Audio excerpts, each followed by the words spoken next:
contre l'artiste Fally Ipupa, tout cela provient d'où? T'es ça pour s'attaquer, t'es ça pour ça la critique musicale. Dans ça la critique il y a musique. Bah tu ne vas pas ça pour s'attaquer pour tout ça bah zo bébé dans la communauté. Même critique ils ont autorisé dans le monde des médias. Là la monde qui parle dans la critiquer la monde qui artiste à Sili. Naye na critiquer na lobby on a pouvoir loba parce que tu es artiste wala ninga ba ko mata tu es ninga za ki wall ne ba no ko misa no tient toujours le colo qui va artiste me so pour les gâter mais tout le monde tout d'un coup a commis à moi position de faiblesse parce que azaki l'entourage oyo ezaki ya mabe o ambrasaki lelo sali ki aza shit na salama au moins ninga na critiquer ki nanga maramu ya musique. Le quoi tout ça va zo babaye ba comme ko lo ba ke non nazo finga nazo s'attaquer en tout cas ce que na sengi ba bimisa na vidéo na fingi au moins des vidéos ezate na lo ba ke non Fally asili parce que ambrasa ki ba élément mabe automoni bazaki entouré na ye parce que bango na place ba apporter les artistes un plus bango zo plus ko baby c'est l'artiste marché oui ba communicateur na ye ba zo fingi ba tout en désordre ata mutu a clasher être victime te ata mutu a clasher Fally te bango ba roya ba fingi kaka moni yango sali ke shit artiste ça la nini et salam bat bande ko finga ba mission désordre ba on a fallu réagir et ba comprendre que Fally tazaki na sima ba ainsi nyo se bande oleka est-ce que ba musicien ba yeba ba communicateur na bango nyonso ba finga ba yeba te pourquoi ba yebi boso ba yeba te ba mema ba on potondeni ba kutana na Fally kuna na potondeni ou ba memela ke flair c'est parce que ba yebi bango ba yebani donc voilà on les akutu ezali kambosa ba te zapendra mo bomba te ba yebi ata album ebimito musicien nyonso za na kombo foko le kongo date surtout na poto héritier otana bazo préparer date déjà parce que to yoka ba nungu te déjà na héritier beaucoup ko chaité parce que il za mo konza ba date nyonso esalami na minute ona ba o ezobeta parce que courage ya kolongola orchestre mobimba banga te pe na début ya carrière na ye abima bango poto les salles qui les lopé parce que pas envie à aucun bêta parce que mu ta fongol nda poto musique ezonga te wana za polémique te pour ça c'est blaté c'est que ba ka ba fanatique bazo pour fallait comme on ba poto lelo a sali combien d'années on se comprend tout calculer ça sali combien d'années après combien d'albums sur le marché pour ba nommer ba poto ba ke bête ba Zénith on se comprend donc héritier mon quoi zalaka ou a kota ka fongoli nzela ba ba beti pour battre kende et puis fallait ça quoi deuxième personne qui n'est qu'au fond l'angelo habita qui Zénith dans le bosso au battre coup fera na corona vous comprenez donc c'était héritier mutayaka et après fallait Kolanda donc fallait ceux qui te retenaient na terme normal fallait la deuxième fois qui au fond est-ce qu'au concert mais moi aller aux hommes la penza est-ce que celui supposons de va bien ça au beta dans sa arena est-ce que what a retourné ça là dans sa arena oh masona va plaisir héritier vous éviter pour la plupart de tout monde à awa baza bato basomba ba biye bake bakabi OK basomba biye bake bakabi ata exemple Fally na opesa ba arena no tu ko beta misat o abanda somba ba biye pe okabela bato oui na ça ba témoignage ya bato on ngana soana ba on a poto ngana yo fele o Fally mo asomba ko somba même sous 25 000 billets ka ye mo asomba kabolo pe ba oui mais Rita ça là tes appels yo to za na mérite tout ce monde appelle ba kababi pour to zo batch les mêmes jours to zo kemba boy to zo kemba na balance ba bengi so to zo batch héritier kababi était du nouveau à Brazzaville. Le salon de beauté Kams Beauty propose et dispose pour toutes les femmes du Congo Brazzaville ainsi que de la République démocratique du Congo. La coiffure professionnelle, la pose perruque, l'onglerie, manicure et pédicure, le make-up professionnel pour toute manifestation, la soirée ainsi que la journée. Et la vente de perruques, la vente de produits cosmétiques et divers. Le salon de beauté Kams Beauty se situe sur 123 rue Ampère Bakongo. Le salon de beauté Kams Beauty se situe sur 123 rue Ampère Bakongo. Venez nombreux, vous ne serez jamais dessus. Salon de beauté Kams Beauty. La différence parmi tant d'autres.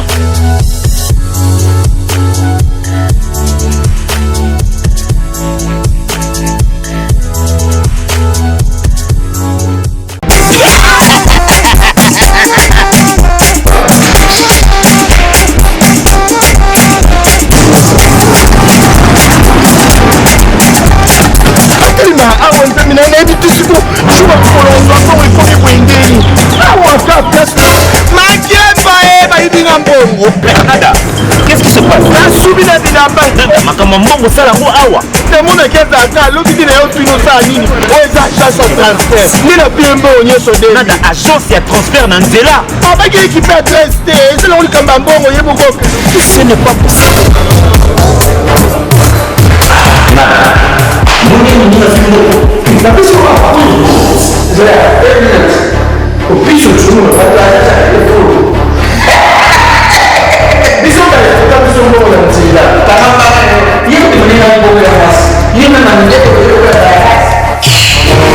okatanga mpe ya bipai na bipai ya sika eye lelo ndenge tozala baboye agence na bino ya sur fbt ekomi na adresse ya sur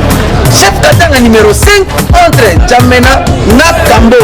yaya conseil eza gratuit omoni makambo ya bato nzela botikela bato nzela me makambo ya transfert ya mbongo totikela yango fbt misala nde kazinjo okote azozwi soki mpe kuna batie ozwi bazwaka kaka tosejane yama mingi tokei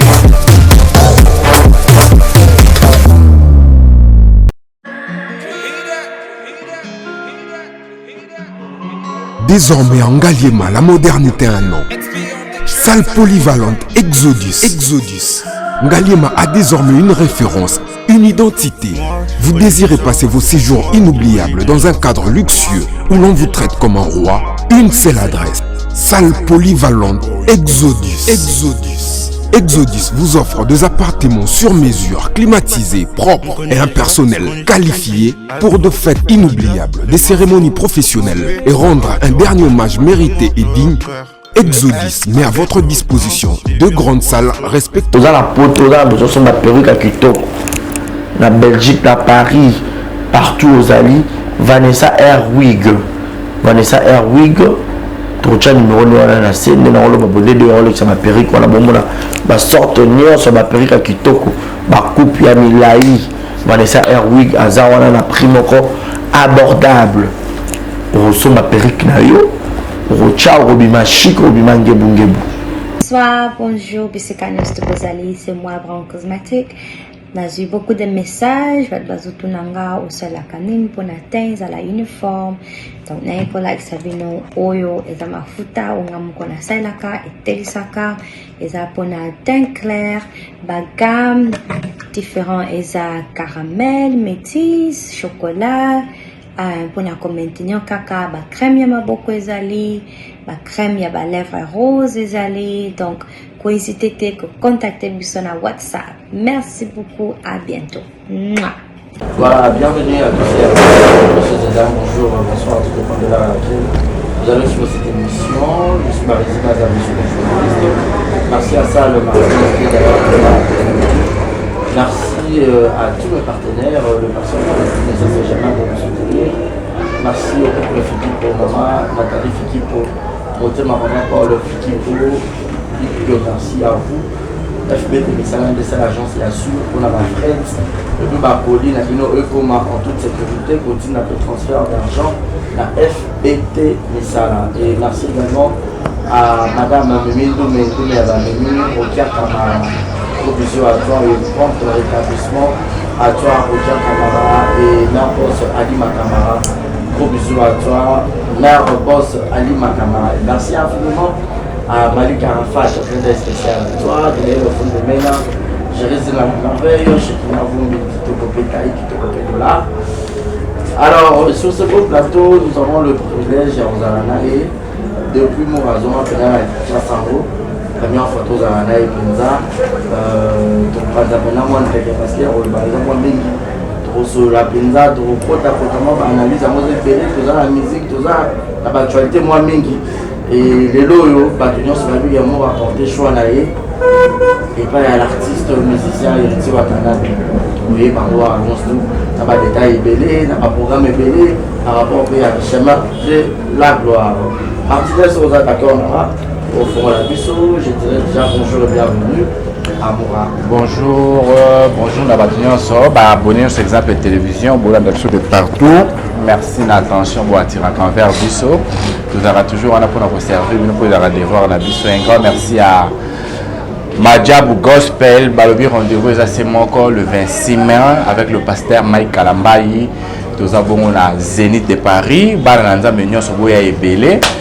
Vous êtes au Nzambe, en tout cas, Nzambe Rosala. Donc Jésus-Christ sera au rendez-vous pour la Baranza Menyon. C'est le pasteur Mike Kalambayi, notre pasteur, notre chanteur. La musique toujours ils ont un succès et azo continue toujours à succès naie j'espère que vous allez édifier la banzé pasteur Mike banzé bonaye sous la jabino et big sapé bino vous avez pas solution à problème na bino en tout cas boya les sous les 26 mai quoi adorer nzambe wana vous allez bien billets ouvert pour nous ça besoin son billet au beti www.zenith de Paris au coût à programme il y a les 26 mai pasteur Mike Zawana au son billet na yo donc tout quelqu'un a quelques jours à poto entamé jour il y a concert et bobo ça tête tout ça bon sous le 27 juillet dans stade de Martyr on est à tout le monde au nion soit chrétien on a besoin d'adorer Nzambe en tout cas aux Alawana l'esplanade internationale il y a stade de Martyr et puis merci d'avoir nous besoin de partout dans le monde entier voilà merci beaucoup Moura premièrement félicitations ma vie au Fumola qui au sacré inauguration il y a entreprise là l'idée au sein de moi entreprise au sein de boutique mais hommes et femmes et puis la mini terrasse ouais ça hommes et femmes la terrasse Libanda en fait depuis déjà dans qui maison qui dans qu'on a débit à moi donc on a fait à moi il y a ouais vu que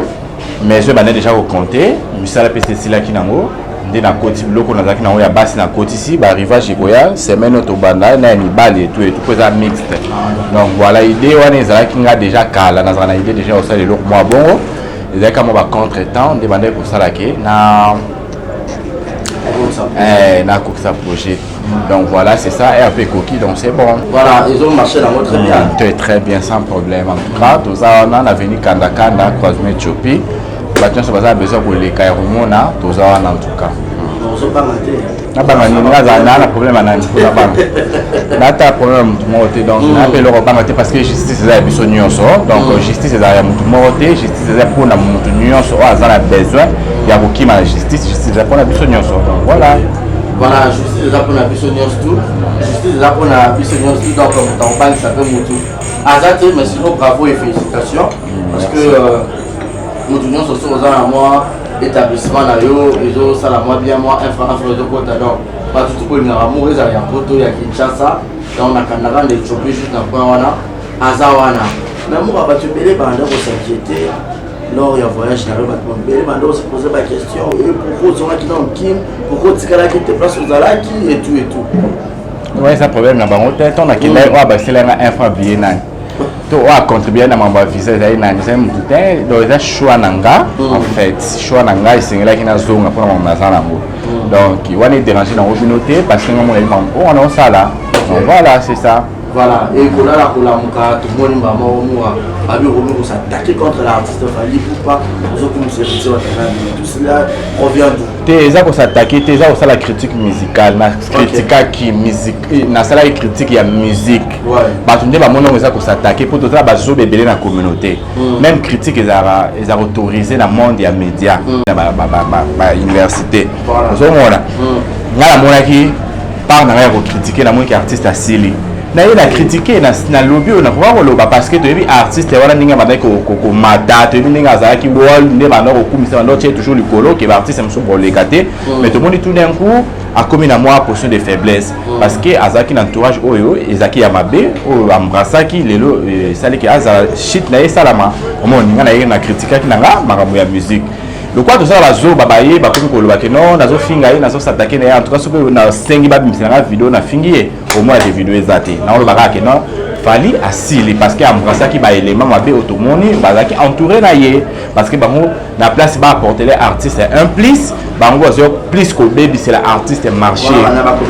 oui ba communicateur na ye bazo fingela ba tout en désordre ata mutu a clasher être victime te ata mutu a clasher Fally te bango ba boya ba fingi kaka moni yango sali ke shit artiste sala nini et salam le londe nazala wata boni nazo lobela mama wata non on a fini mission morte pour na sepesa wata mais non ça ka critique ya mama musique même wata peut-être on va comprendre que ça critique et ça ma finga te pour ça on a comme ko finga ça quoi na bébé sa carrière ya héritier nazo bébé c'est là mama batu pour batu oh aime sous balingara supposons oise quoi balingaka pe héritier to ba fanatique a Wazé ko balingaka pe héritier ngana na fingi Wazé quoi omoni ke mbala moko ba olinga so héritier te po ba omona ke yo zo finga Wazé ko héritier zo réagir te c'est-à-dire héritier na simana yo mais loko e komeli fali bat ba ko finga ba mission désordre ba omona fali azo réagir te et ba comprendre que fali tazaki na sima ba incite nyo se bande oleka donc c'était ça mais est-ce que ba musicien ba yeba ba communicateur na ba nyo so ba ba yeba te pourquoi ba yebi ti bo so ba yeba te ba mema ba poto ndeni bakutana na fali kuna na poto ndeni ou ba memela ke faire c'est parce que ba yebi bango ba yebani donc voilà on les a kutu ezali kambo samba te zapenda mo bomba te ba yebi donc ils a bon mais ba te be ba yo zapena moi ba relation no tisa na ba to effectif au banga jite ko bebi sa yango du coup eza mama musala ti eza mama musala bango pe ba bon musala bango te po ba sepelisa nga ngape no boma yanga te po na sepelisa bango donc voilà to ça mutamto ça musala ye sauf que ma be ko zala so ba monga na fani na ye na lali na la muki na ko clasher ba relation nga na ye ba na mona victime wande ko mabe aussi dans la clasher bango te dans ça ka musala donc tout cas na relation professionnelle parce que auto ça les musala muto bongi sa vie muninga zate o bongi sa vie na musala o yo sala donc voilà c'est tout à fait normal mais chemin de la gloire pour na yo moi de la presse, tant que communicateur, et tant que vous pensez ça, au moins on sur le marché. En tout cas, Chemin de la gloire, il n'y a rien à dire. C'est un album où ils ont cartonné, où ils ont bêta, où ils ont kayango. Parce que héritier Yembi, na voix na Zarango, voix angélique, voix ya ba mouré, voix ya s'appelle Saraba, basi s'appelle Sarami Bali. En tout cas, dans la voix où il côté partout, même na ba na 2 ans ba yo ka héritier, ba kangara pe ba maîtriser facilement, ba nzembo héritier parce que la parole mo eza facile, a compliquer nzembo na yete. Biso soto yebi so ki nzembo héritier bimi, au mona to tikela un mois temps et ba normalement malembe ti au monde et s'enflammer mati donc chemin de la gloire ça na 2 mois pas 2 mois côté coquille le 14 le 15 et coca qui lobby donc tout ça na 2 mois jusqu'à là même moi na 2 mois na ndako za la ka moi na ka ya bébé ma case va ba banga ko memaye donc so salaire à CTO donc pour dire que héritier a na 2 mois à chemin de la gloire sur le marché. En tout cas, dans 2 mois, on a toujours mon appel toujours quand on tambolaka. Ok, place monte ba beta musicien mort sans que bâti héritier. Au côté place monte 5 euros héritier. C'est-à-dire déjà dans 2 mois ceux qui n'aiment pas réussir qu'au Canada 10 chansons. C'est-à-dire ils n'aiment bien et ça meilleur album. Donc beaucoup sentent que héritier ou à leader il y a génération là il y a génération où ils a pour aller l'Arabie sur marabout oyo il y a ma BT. Aller l'Arabie sur l'insanité, aller l'Arabie sur marabout éducatif ou éducatif. Tout le monde le seul leader ou à la qui ça va gêner qu'il faut besoin la classe, faut besoin tanga, faut besoin diplôme, c'est héritier wata.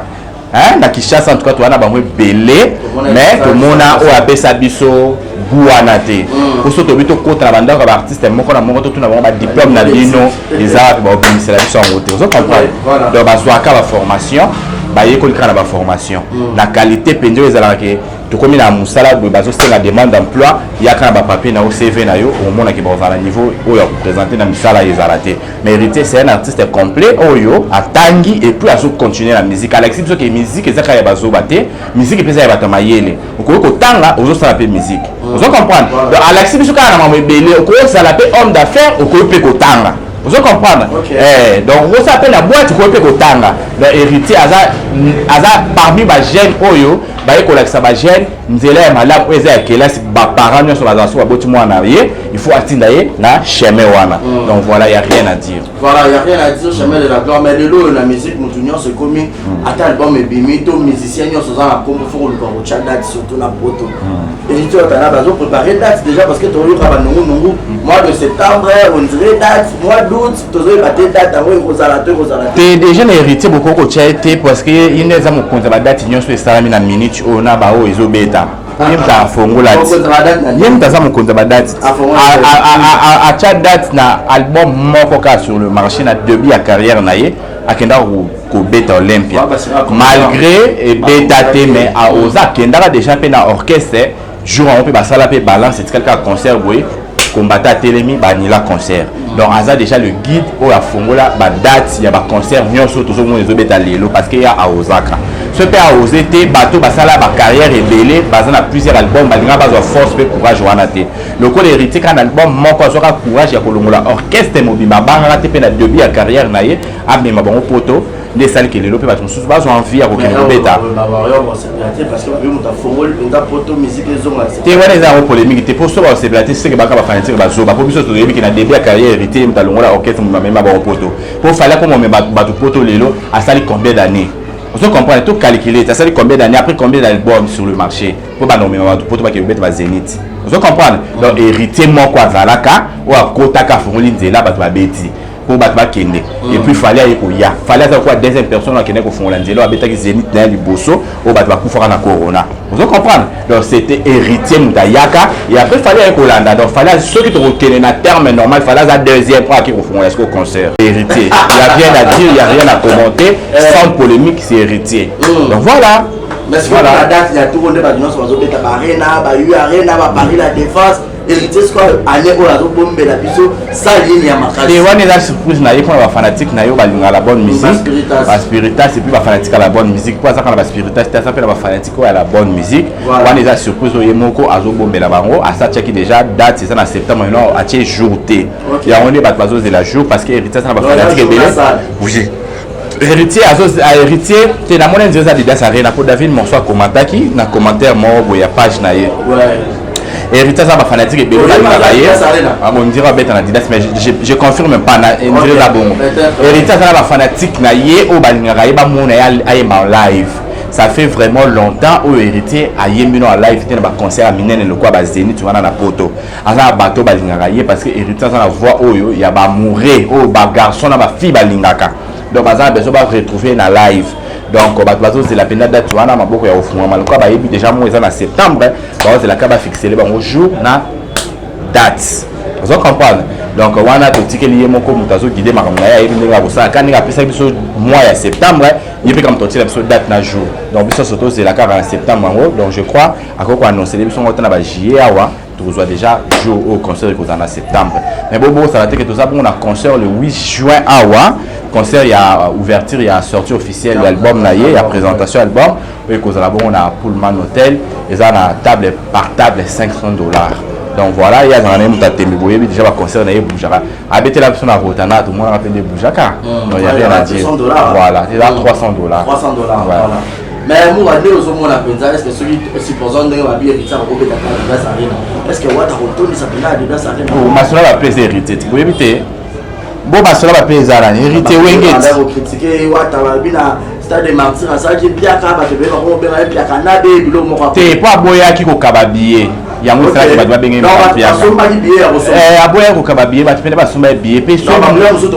qui au sali événement et que 50 000 personnes déjà balandi c'est bon ba somi biye en tout cas mutwana ça féliciter te mutwana déjà na asa féliciter pour la plupart de tout monde awa baza bato basomba ba biye ba ke ba kabi OK baso babiye ba ke ba kabi ata exemple a fali na opesa ba arena no tu ko beta misat o abanda somba ba biye pe o kabela bato oui na ça ba témoignage à bato on na so na ba on a poto ngana yo fele o fali mo asomba ko somba même sous 25 000 billets ka ye mo asomba kabolo on pe ba oui mais Rita ça tes appâts yo to za na mérite tout monde appelle ba babi pour to zo batch les mêmes jours to zo kemba boy to zo kemba na balance ba bingi so to zo batch héritier ka ba billet en somme de la pe mutu billet donc mutu ba azana ba tunayo ba lingaka ye azana ba prêtre ba vie na ye ba zimba ba mbongo et que vie mo azana na base il y a 10 personnes à cause même sous 10 billets na ye akabali ba petit na ye les a payant ba sombi les a te les a offert héritier lui bo pesa 20 billets ba ni ko kabola ba to oyo zo aja ko to concert offert non ça en côté na kama ba misie mtu ba lo biso to nourrir musique te to laisser musique te mais ba mo ba sala ma oyo en cachette ba bosana ki ba ça fait là ba bato ba yo ka même ba les mirons des oreilles o ba yo ka pe ba mona ba ya pe na disolo to yo kaka donc côté wana héritier béton na capacité na ye nga déjà na mona ça c'est bon parce que 50 000 personnes ba sombi billet ba ya ko assister na stade de Martyrs c'est un artiste à féliciter qui na place ba mona au beti 180 ceux qui 120 000 personnes 110 000 personnes mais 10 000 personnes ba sombi billet les restes ba côté félé en tout cas désolé na concert na ba raté ça faut ça la plainte faut aux ça là concert la plainte concert les a plainté concert les a beta yemba au CP Savato ba someta mutasomi billet $1 à CP là vous comprenez concert les a bongo concert les a teke oh na beta pour na sala plein bo so sali plein siko CP Savato somi ba billet té yé samba sima ba ya ko ba o ya ko ndeni pour concert les a spectacle tant moto osomba bien na ye ayebi ke na yo ka déjà supposé bandi mo héritier na yebi yango ebandeli ti suka na ko fa mpe na yo kongo na ndako mais tant na okende eza mpe na mona spectacle et puis live oyo artiste a préparé les biso donc voilà c'est ça concert eza makambo ya plainte concert eza bato baya mais bakuta spectacle eloko oyo obongiseli bango donc voilà c'est ça mpona yo héritier azolesa musique to musique elesa héritier alesa musique te wana mpenza aretenir héritier alesa musique te po so abanda kolesa musique en tout cas c'est kaninga aleka bafali na succès comment ça te po bango bamimona bata succès ti kaya ona biso banda olesa musique c'est qu'il faut aleka bafali nyonso na succès héritier akanga kishasa mobimba ocomprendre tant que alesa musique te omoni teke aobunda lokwa bato nyonso ozomona musique elesa obunda lokwa bato nyonso ezaka so fali patie koto ye patie libaya ti ozo comprendre musique etambola bongo so ezalaki sikoyo azolesa musique faut corrompre tout le monde et puis corrompre bamboka nyonso bakenda kozwa badisque d'or na batrophée lokuta pour kolesa musique yango wana ofuti place moko bapesi yo disque d'or bongo te ofuti place moko bapesi yo trophée bongo ti yango nde kolesa musique bosiko soki déjà asalaka yango te olobaka alesa musique ndeni na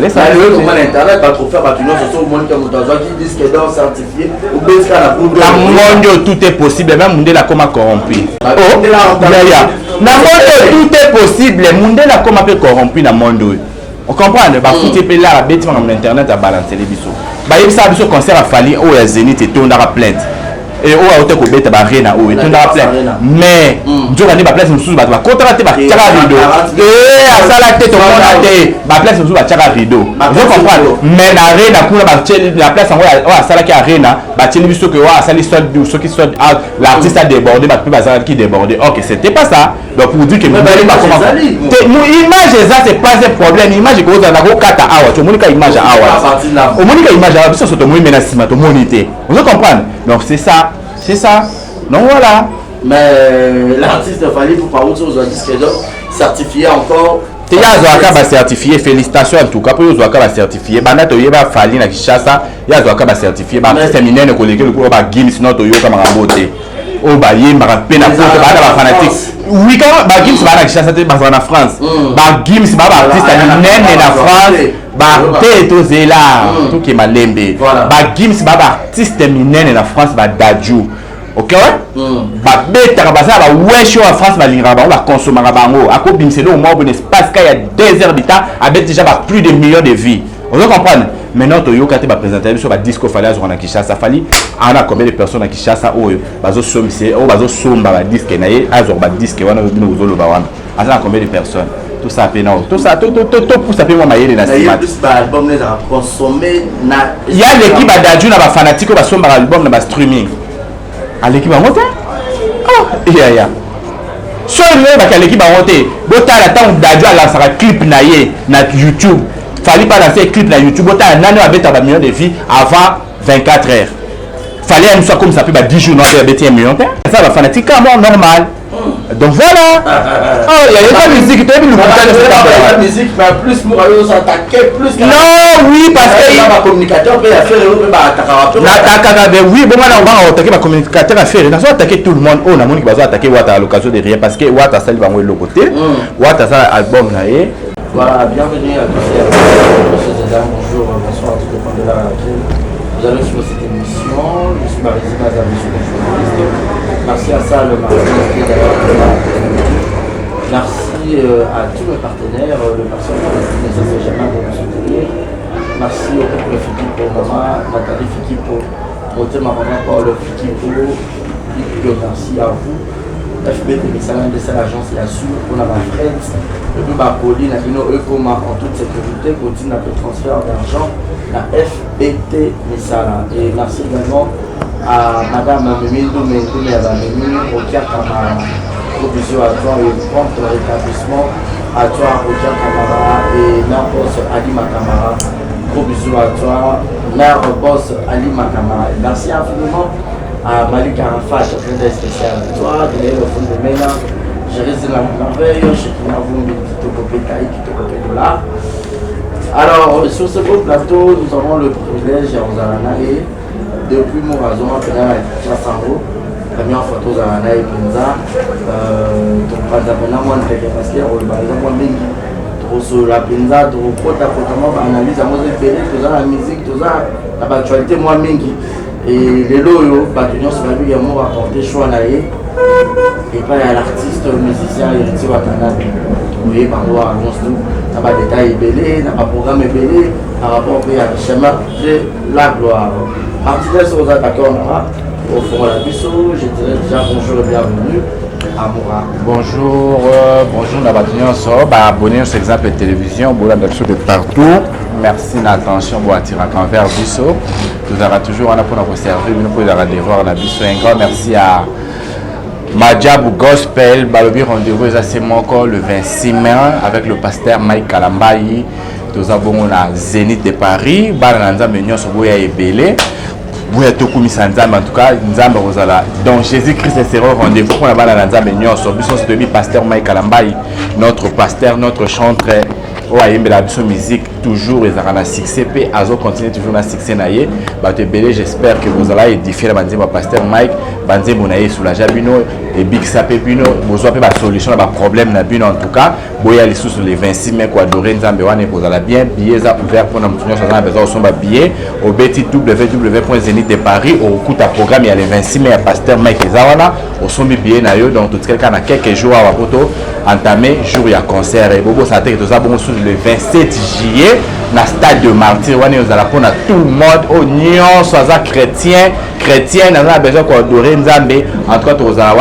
l'Esplanade internationale, il y a le stade de Martyr. Et puis, merci d'avoir nous de partout dans le monde entier. Voilà. Voilà, merci beaucoup, Moura. Premièrement, félicitations, ma vie au Fumola qui a sacré inauguration. Il y a entreprise dans le. Ouais. L'idée, on s'est la entreprise, hommes et femmes, et puis on a une mini terrasse. Ouais, ça hommes et femmes, la terrasse Libanda, en fait, depuis déjà dans ce qui maison qui dans ce qu'on a débit à moi, donc on a fait à moi, ouais. Vu que mes yeux sont déjà recomptés, je suis à la PCC là qui n'ango. Dès la côte bloc on a qui n'ango ya basse la côte ici, bah rivage Iboya, semaine autobanda, na ni balle et tout ça mixte. Donc voilà l'idée on est là qui a déjà cala, dans une idée déjà au sein de l'autre mois bon. Les gars comme on va contre-temps, demander pour ça là qui na ça projet. Donc voilà, c'est ça, et un peu coquille, donc c'est bon. Voilà, ils ont marché dans votre bien. Très bien, sans problème. En tout cas, tout ça, on a venu Kanda, croisement Tchopi. Maintenant, ça va besoin pour les Kairumona, tout ça, en tout cas. On ne pas maté. On a problème à un problème donc on appelle le repas parce que justice est besoin donc justice est à justice est pour la besoin il y a beaucoup de justice est pour la besoin donc voilà justice est pour la besoin tout justice est pour la besoin tout donc on parle ça peut mutu azate mais sinon bravo et félicitations parce que mutu nyonso so aux moi établissement na yo ezo sala moi bien moi infra de côté donc pas tout pour ngara mo eza ya poto ya Kinshasa donc na kanaka de choper juste na point wana azawana mais moi ba tu belé banda ko s'inquiéter lors ya voyage na ba tu belé banda se poser ba question et pourquoi on a qui dans Kim pourquoi tikala qui te place aux alaki et tout ouais ça problème na bango tête on a qui là ba c'est là infra bien na to a contribuer na mamba visa za ina nzem tuté do za choix nanga en fait choix nanga isengela kina zonga pour mama zana ngo donc il va les déranger dans la communauté parce que on a ça là donc voilà c'est ça voilà et qu'on a la muka tout le monde maman moi abi on s'attaquer contre l'artiste Fally Ipupa nous autres nous c'est tout cela revient t'es ça qu'on s'attaquer t'es ça aussi la critique musicale na critique qui musique na ça la critique il y a musique bah tu ne pas mon nom ça qu'on s'attaquer pour tout ça bah zo bébé dans la communauté même critique ils a autorisé dans monde et médias ba université zo mona ngala mona qui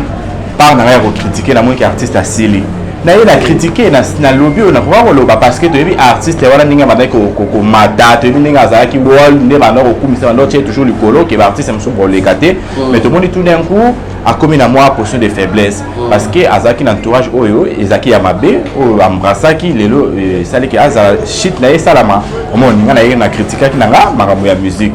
le quoi tout ça la zo babaye ba ko lo ba ke non nazo finga ye nazo s'attaquer en tout cas ce que na sengi ba bimisanga vidéo na fingi au moins des vidéos ezate na lo ba ka ke non fali asili parce que embrassaki ba élément mabe automoni bazaki entouré na ye parce que bango na place ba apporter les artistes un plus bango zo plus que baby c'est l'artiste marché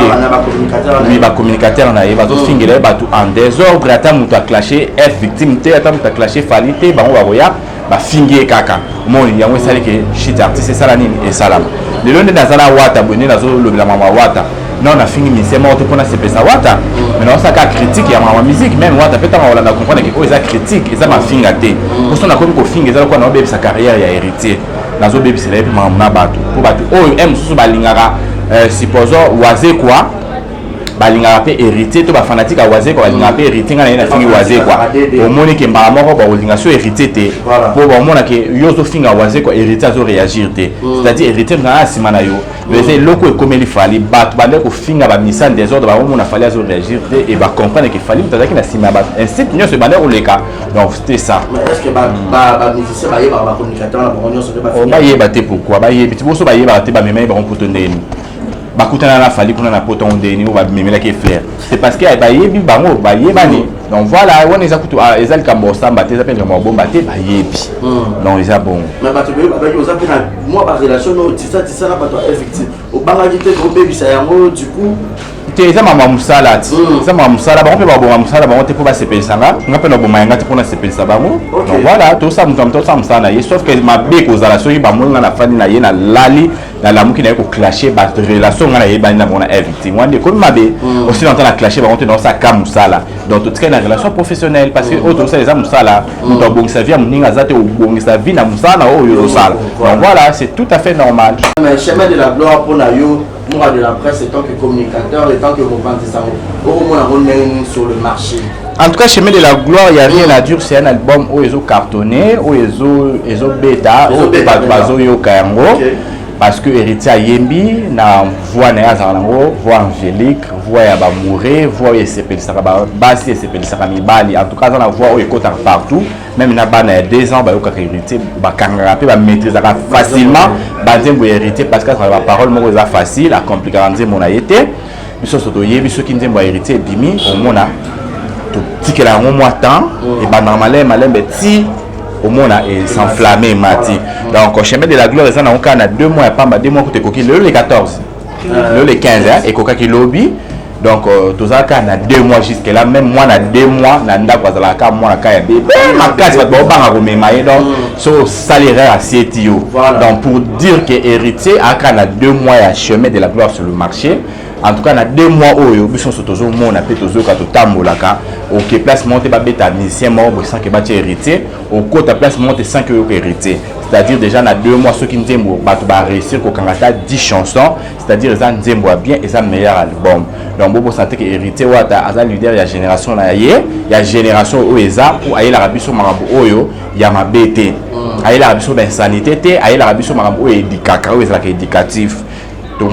le seul leader ou à la qui ça jeune qu'il faut besoin la classe faut besoin tanga faut besoin diplôme c'est héritier wata hein na Kinshasa en tout cas tu as bango belé mais tout le monde a ou appelle ça biso guanate pour ce tobito contre la bande artiste moko na moko tout na ba diplôme na bino les arts ba obtenir la biso en route vous comprenez donc ba zoaka ba formation ba yeko likana ba formation la qualité pendio ezala ke to komi na musala de bazo c'est la demande d'emploi ya kana ba papier na CV na yo au monde qui ba au niveau où ya présenter na misala ezalate mais héritier c'est un artiste complet oyo atangi et puis azo continuer la musique Alexis biso que musique ezaka ya bazo baté musique pesa ya batama yele ko tanga ozo sala pe musique vous comprendre donc Alexis biso kana na mamo belé ko sala pe homme d'affaires ko pe ko tanga vous comprenez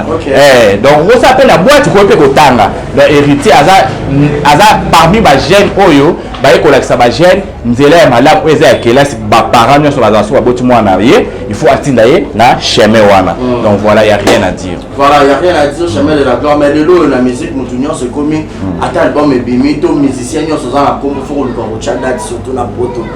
et tu as na bazo préparer date déjà parce que to yo ka ba nungu mois de septembre on dirait date mois d'août to zo ba date awo ko zala te déjà héritier beaucoup ko cha été parce que il ne za mo konza ba date nyonso esala na minute ona ba o ezo beta yemta fongola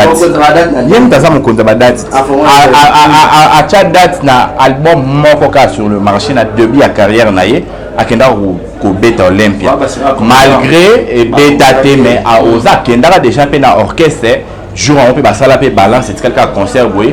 combattant telemi banila concert donc aza déjà le guide ou la fongola ba date ya ba concert nyonso to zo mo ezo beta lelo parce que ya a ozaka ce peut a osé te bateau basala ba carrière rebelle bazana plusieurs albums balinga bazo force pe courage wana te le ko hérité kan album moko azoka courage ya kolongola orchestre mobimba banga te pe na début ya carrière na ye abima bango poto les salles qui les lopent parce que nous avons envie à aucun bêta parce que nous avons formé une photo musique les hommes tu vois les armes polémiques tu pour sauver c'est blaté c'est que baka fanatique bazo ba pour biso to yebi qui na début carrière hérité mutalongola orchestre même ba poto pour fallait comme on ba poto lelo a sali combien d'années on se comprend tout calculer ça sali combien d'années après combien d'albums sur le marché pour ba nommer ba poto ba qui bête ba Zénith on se comprend donc hérité mon quoi zalaka ou a kota ka fongoli nzela ba ba beti pour battre kende et puis fallait avoir quoi deuxième personne qui n'est qu'au fond l'anzelo abeta qui Zénith na liboso au battre kufara na corona vous comprenez donc c'était héritier mutayaka et après fallait avec Hollanda donc fallait ceux qui te retenaient na terme normal fallait la deuxième fois qui au fond est-ce qu'au concert héritier il y a rien à dire il y a rien à commenter sans polémique c'est héritier donc voilà mais c'est voilà la date il y a tout le monde va dire non sur beta arena ba eu arena ba Paris la défense héritier c'est quoi aller au lazo bombe la biso ça ligne ya makasi et on est là surprise na yiko na fanatique na yo balinga la bonne musique ba spiritas et puis ba fanatique à la bonne musique quoi ça quand ba spiritas ça fait la fanatique à la bonne musique on est là surprise au yemoko azo bombe la bango à ça qui déjà date c'est ça en septembre non a tie jourté et on est ba bazo de la jour parce que héritier ça ba fanatique belé bouger héritier héritier c'est la monnaie de ça Adidas Arena pour David morceau commentaki na commentaire mo boya page na ye héritier ça va fanatique et bien on dira bête en Adidas mais je confirme pas na la bon héritier ça va fanatique na ye au balingaraye ba mona ya en live ça fait vraiment longtemps au héritier a yembino en live était na concert à Minene le quoi ba Zénith tu vois na poto ala bateau balingaraye parce que héritier ça na voix oyo ya ba mourir au ba garçon na ba fille balingaka donc bazan besoin ba retrouver na live donc bato c'est la peine date wana maboko ya ofuma malko ba yebi déjà mo eza na septembre ba c'est la ka ba fixer le bango jour na date vous comprenez donc wana to tikeli ye moko mutazo guider makambo ya yebi ndinga bosala kani ka pesa biso mois ya septembre yebi comme toti la biso date na jour donc biso soto c'est la ka en septembre donc je crois akoko annoncer biso ngota na ba juillet awa tu reçois déjà jour au concert en septembre mais bon ça va être que tout ça bon on a concert le 8 juin awa concert il y a ouverture il y a sortie officielle l'album naie il y a présentation album et cause là bon on a Pullman Hotel et ça on a table par table $500 donc voilà il y a dans les mutaté mais boye déjà va concert naie boujaka habiter la personne à Rotana tout le monde rappelle des boujaka non il y a rien à dire voilà c'est là $300 voilà mais moi je dis aux hommes là est-ce que celui supposons que va bien héritier au bêta Adidas Arena est-ce que what a retourné ça peut Adidas Arena oh ma soeur va plaisir héritier vous éviter bon ma soeur va plaisir héritier wengeti on va critiquer what a bina stade de martyr ça dit bien ka ba te be ba ko be ba bien ka na be bilo moko te pas boya ki ko kababier yango sala ba doit benga mapia aboya ko kababier ba tependa ba soma bier pe so qui au sali événement et que 50 000 personnes déjà balandi c'est bon ba somi billet en tout cas mutuana ça féliciter te mutuana déjà na asa féliciter pour la plupart de tout monde awa baza bato ba somba ba billet ba ke ba kabi OK basomi babie bake bakabi ata exemple afali na opesa awa arena no tu ko beta misat o abanda somba babie pe okabela bato oui na ça ba témoignage bato o ngana soana ba on a poto ngana yo fele o fali mo asomba ko somba même sur 25 000 billets ka ye mo asomba ba kabolo pe ba oui mais Rita ça les tes appels yo to za na mérite tout ce monde appelle ba kababi poto zo batch les mêmes jours tozo kemba boy tozo kemba na balance ba bengi poto zo batch héritier kababi été ensemble la pe mutu biété donc mutu ba azana ba tunayo ba lingaka ye azana ba prêtre ba vie na ye ba zimba ba mbongo et que vie mo azana na base il y a 10 personnes à cause même sous 10 billets na ye akabali ba petit na ye les payants ba sombi les até les a offert héritier a bibo pesa 20 billets bani ko kabola bato oyo zo zo ko to concert offert non ça la ngote nga kama ba mission ko baloba o biso to nourrir musique te to laisser musique te mais ba mo ba sala maram oyo en cachette ba bosana ki ba za faire ba bato ba yo même ba les mirons des oreilles o ba yo ka pe ba mona ba ya pe na disolo to yo kaka côté wana héritier abeta na capacité na ye nga déjà na mona c'est bon parce que 50 000 personnes va sombi billet ba ko assister na stade de Martyrs, c'est un artiste à féliciter qui est en place ba mona au beti 180 ceux qui 120 000 personnes 110 000 personnes mais qu'à 10 000 personnes ba sombi billet les restes ba ko to félé. En tout cas désolé na concert na ba raté Zarafou ça la plainte faut aux hommes ça là concert la plainte concert ezaka plainte concert eza beta yemba osepesa bato basombi ata moto asombi billet $1 asepela ocomprendre concert ezaka bongo concert eza teke o na beta mpona asala plainte boso osali plainte sikoyo osepesi bato basombi babillet te yebisa mbasima baoya kobaoya koyoka ndeni pour concert eza spectacle tant moto asomba billet na ye ayebi ke nayoka déjà supposé bandi mo héritier na yebi yango ebandeli ti suka nakofa mpe nayoka yango na ndako mais tant naokende eza mpona mona spectacle et puis live oyo artiste a préparé les biso donc voilà c'est ça concert eza makambo ya plainte concert eza bato baya mais bakuta spectacle eloko oyo obongiseli bango donc voilà c'est ça mpona yo héritier azolesa musique to musique elesa te héritier alesa musique te wana mpenza a retenir héritier alesa musique te poso abanda kolesa musique en tout cas c'est que nga aleka bafali na succès. Oh, comment ça? T'es pas bon, on a battu succès. Voilà. Quand on a vu ça, on a laissé la musique, c'est qu'il faut les gars fallu union sur la succès et le dire quand la Kishasa mobimba. On comprend? Tant qu'elle laisse la musique, au moins t'es que oh bunda le quoi battu union. Ok. Donc vous voulez ça? Au musique elle laisse ça bunda le quoi battu union. C'est ça qu'il fallait pas checker, autoyer pas checker les bayat. Vous comprenez? Musique est à moi bongo. C'est là qui se cause laisse la musique, d'une fois corrompre tout le monde et puis à corrompre,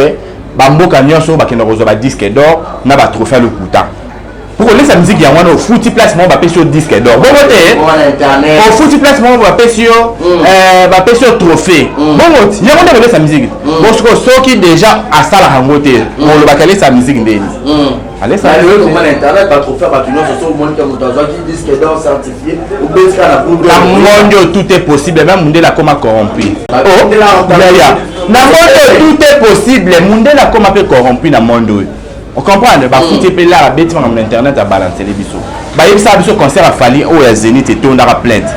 Et au hôtel ko bête ba rena au et tout dans la plainte. Mais Dieu va ba place sous ba contracter ba tchara rideau. À ça la tête au monde a té ba place sous ba tchara rideau. Vous comprenez? Mais la rena pour la place en à ça la qui arena, ba tcheli biso que wa ça les soldes ceux qui soldent l'artiste a débordé ba plus bazar qui débordé. OK, c'était pas ça. Donc pour dire que nous pas comment image ça c'est pas un problème image que vous avez au kata awa tu monika image awa au monika image awa biso soto moi menacement to monité vous comprenez donc c'est ça donc voilà mais l'artiste fallait pour pas autre chose disque d'or certifié encore te ya zoaka ba certifié félicitations en tout cas pour zoaka ba certifié bana to yeba fali na Kishasa ya zoaka ba certifié ba séminaire ko leke ko ba Guinness sinon to yoka marambote o ba yemba pe na poto ba na ba fanatique oui quand ba Gims ba na Kishasa te ba na France ba Gims ba artiste nene na France ba teto zela tout qui malembe ba Gims ba artiste minene na France ba Dadju OK ba beta ba ça ba wesh en France ba linga ba consommer bango ako bimselo au moins bon espace qu'il y a 2 heures d'état avec déjà ba plus de millions de vies vous comprenez maintenant to yoka te ba présenter sur ba disco fallait à na Kishasa fallait on a combien de personnes à Kishasa oyo bazo sommise o bazo somba ba disque na ye azor ba disque wana bino zolo ba wana asa combien de personnes tout ça pe non tout ça tout pour ça pe moi mayele na sima plus ba album les a consommer na il y a l'équipe Dadju na ba fanatique ba somba album na ba streaming à l'équipe à monter oh ya sur le ba l'équipe à monter bota la temps Dadju a lancé un clip na ye na YouTube fallait pas lancer clip na YouTube bota nano avec ta million de vues avant 24 heures fallait une soit comme ça peut 10 jours non avec 1 million ça va fanatique comme normal donc voilà oh il y a pas de musique tu as vu la musique mais plus pour aller s'attaquer plus non oui parce que il y a un communicateur peut faire attaquer oui bon on va attaquer ma communicateur à faire on va attaquer tout le monde on a monique va attaquer Wata à l'occasion de rien parce que Wata ça il va envoyer le logo. Du nouveau à Brazzaville, le salon de beauté Kams Beauty propose et dispose pour toutes les femmes du Congo-Brazzaville ainsi que de la République démocratique du Congo. La coiffure professionnelle, la pose perruque, l'onglerie, manicure et pédicure, le make-up professionnel pour toute manifestation, la soirée ainsi que la journée. Et la vente de perruques, la vente de produits cosmétiques et divers. Le salon de beauté Kams Beauty se situe sur 123 rue Ampère, Bakongo. Le salon de beauté Kams Beauty se situe sur 123 rue Ampère, Bakongo. Venez nombreux, vous ne serez jamais endossi. Salon de beauté Kams Beauty. La différence parmi tant d'autres.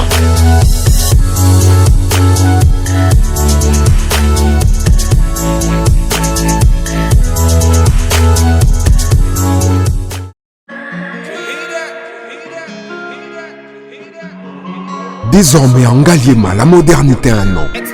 Salle polyvalente Exodus. Ngaliema a désormais une référence, une identité. Vous désirez passer vos séjours inoubliables dans un cadre luxueux où l'on vous traite comme un roi? Une seule adresse. Salle polyvalente Exodus vous offre des appartements sur mesure, climatisés, propres et un personnel qualifié pour de fêtes inoubliables, des cérémonies professionnelles et rendre un dernier hommage mérité et digne. Exodus met à votre disposition deux grandes salles respectives.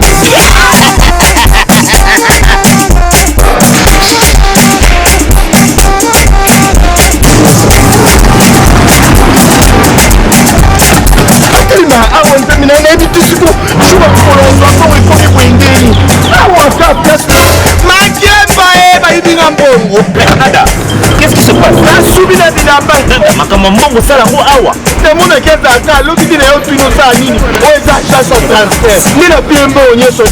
Agence ya transfert na nzela. Ce n'est pas possible.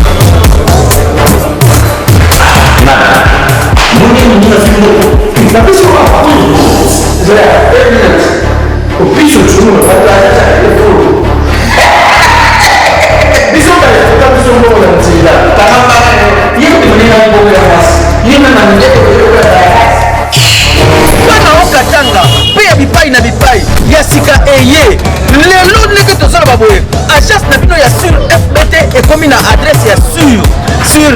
chef Katanga numéro 5 entre Jamena na Kambo. Ya conseil eza gratuit. Omoni makambo ya batanzela botikela bato nzela me makambo ya transfert ya mbongo totikela ngo FBT misala nde kazinjo okoche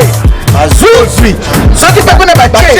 ozwi bazwaka kaka tosejane ya mamini tokei.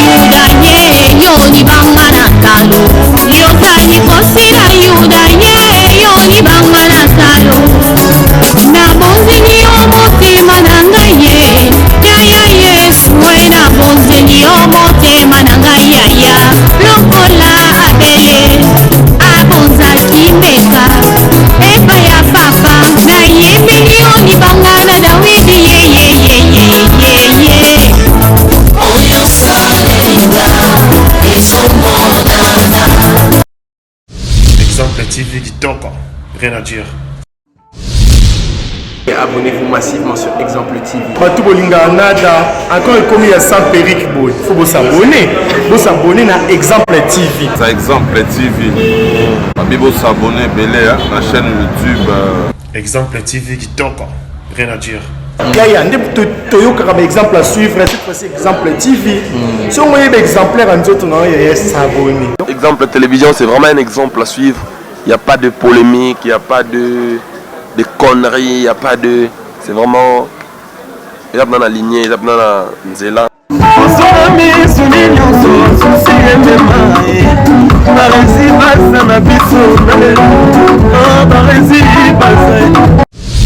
Exemple TV Kitoko, rien à dire.